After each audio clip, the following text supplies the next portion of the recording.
We need the help of parents, grandparents, community groups, churches, mentors, the university faculty, public officials, everyone to have stark and open discussions about how to create these new learning environments to stimulate innovation, creativity, and global competence in all of our children. I believe that we are taking positive first steps and are beginning to see ripple effects. It is the responsibility of business, industry, government, educators, all community leaders in Ohio to make sure our children will experience the economic boom of tomorrow by creating and shaping high expectations for the next generation. United in our commitment to make improvements, to invest in our youth who are the intellectual capital of our economy's future. The job of preparing the next generation of Ohioans for the 21st century global economy belongs to all of us.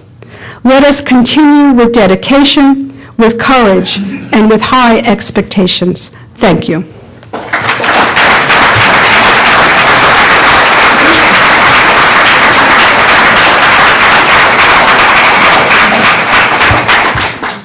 Now, we would like to return to our speaker for our traditional City Club question and answer period.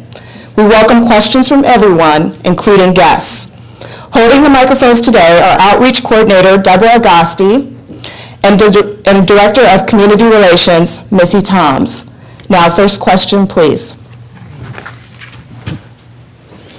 I want to thank you very much for educating me about all the wonderful things Ohio has been doing. I feel a little competitive with you because I'm Michigan State and you're U of M, both of us educators.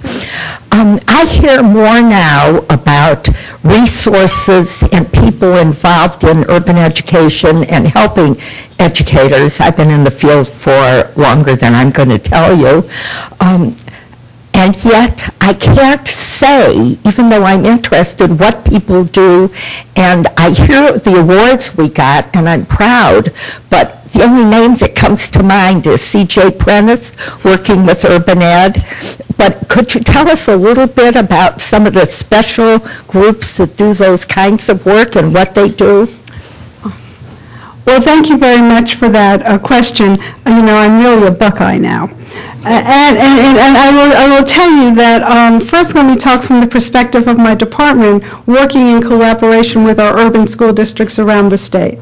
We're very fortunate in that we've gotten a lot of discretionary grant money to really work in partners with our urban leaders. For one thing, we've done an extensive amount of training with central office staff and principals and teacher leaders in our state. We were one of the first states to get the Teacher Incentive Fund, and I'm proud to say that with the support of union leadership in our state, we are field testing a new vision, for example, for the teaching profession around differentiated roles and responsibilities for teachers, teachers participating in professional development activities, teachers, less experienced teachers being supported and mentored and educated by more experienced teachers who have great curriculum and subject matter expertise. And we're piloting those new models in 4 districts. In addition, we're working in partnership with the Harvard Graduate School of Education, the Harvard Business School, and the Harvard School of Government.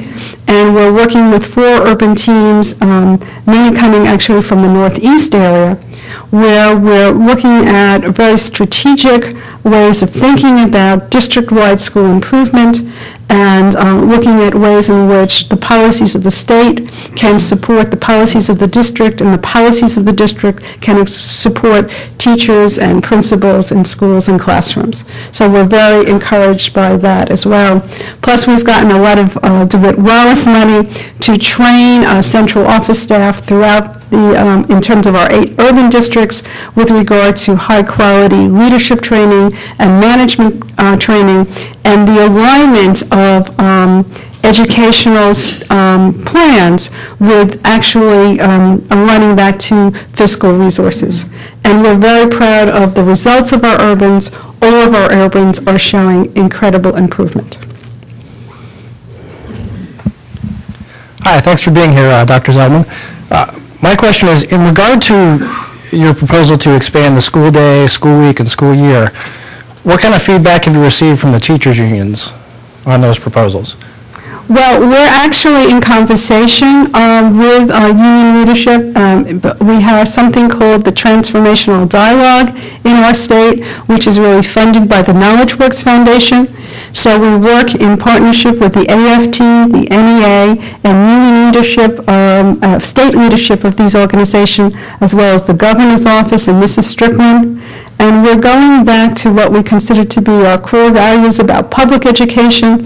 And I see a willingness to rethink and transform an educational system. And next month, we're bringing in a lot of key educational stakeholders in our state to discuss this work as well. So I'm very encouraged. Hello, I'm Merle Johnson, Cleveland teacher. Let me just say personally how sorry I am to see you go. You have really taken Ohio from the 20th century to the 21st century when it comes to standards, and I just want to say we appreciate your work. Thank you.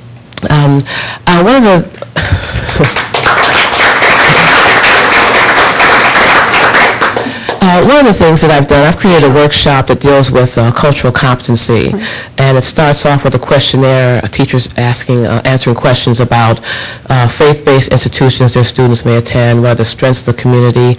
I didn't hear that in your 6 components, so I'm hoping you will add a 7th component, because when we talk about culturally responsive teaching, the research shows that that is one of the main issues when it comes to high expectations, not making assumptions about my students simply because of how they look. And so I'd like to hear your comments on how important you feel culturally responsive teaching is to the success of our children. First of all, let me say that we very much think culturally responsive teaching is really key, and in redoing both our administrative standards and our teaching standards, we put in culturally responsive teaching. But in addition, one of the things I think we've learned is really to talk about what does it really mean to be culturally responsive, and really talk about very difficult questions regarding race and ethnicity. And the Ohio Department of Education with Miami University and several of our school districts in Southwest Ohio are really testing the waters with regard to having these difficult conversations about race and cultural competence, and how there are elements in the way in which we have structured our schools and also our own attitudes, beliefs, and dispositions that must be addressed in a very honest way. And we're using some of the work of Glenn Singleton to help us. And we're field testing this model, and I hope that our next superintendent of public instruction takes this work and is able to work with our regional service delivery system and scale this up statewide.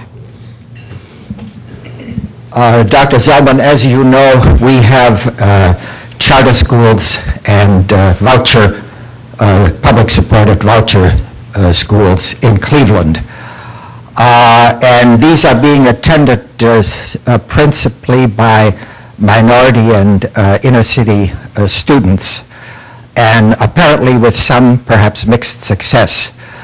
Assuming that the same standards can be developed and enforced, performance standard for both public and such charter and voucher schools, do you feel that they are contributing or can make a worthwhile contribution to the quality of education of our children in Ohio? That's a great question. And first, let me say that charter schools, going back historically, was the idea of Albert Schenker. And, you know, we thought about charter schools as being sort of these agile institutions which would be the R&D for the regular school system. And and that the reality is it's very hard for school districts to be all things to all children.